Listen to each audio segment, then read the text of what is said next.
Bonjour à tous, vous êtes nombreux à vouloir partager des photos, des radios ou des images de votre ordinateur sur les groupes ou sur les forums de discussion. Malheureusement, la plupart d'entre vous ont le mauvais réflexe de prendre leur téléphone ou leur tablette et de simplement prendre en photo leur écran, ce qui donne bien souvent des images floues et finalement peu exploitables. Et sachez qu'il est possible sous Windows de de faire des captures d'écran sans installer de logiciels supplémentaires. C'est une fonction de base.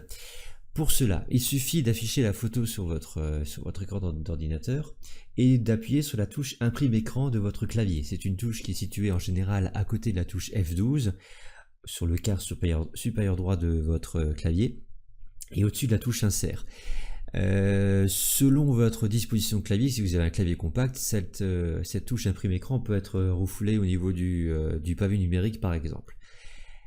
Une fois que cette touche a été pressé, il suffit de lancer le logiciel Paint qui est installé sur 100% des ordinateurs Windows. Donc pour ça, vous lancez le menu démarrer, vous tapez Paint et vous le lancez. La capture d'écran que nous avons fait à l'instant a été mise dans le presse-papier. Donc pour la récupérer, il suffit de cliquer sur coller en haut à gauche.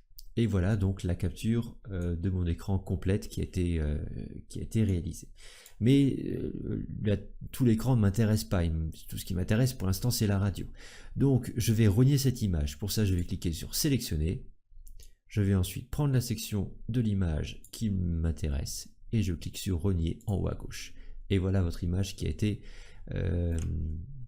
recentrée.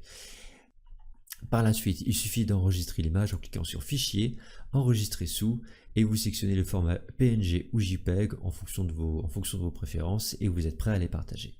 Voilà, je mettrai dans la description de cette vidéo une liste de logiciels qui peut aussi vous servir à faire des captures d'écran, aussi bien des captures photos que des captures vidéo, si jamais vous voulez aller un petit peu plus loin.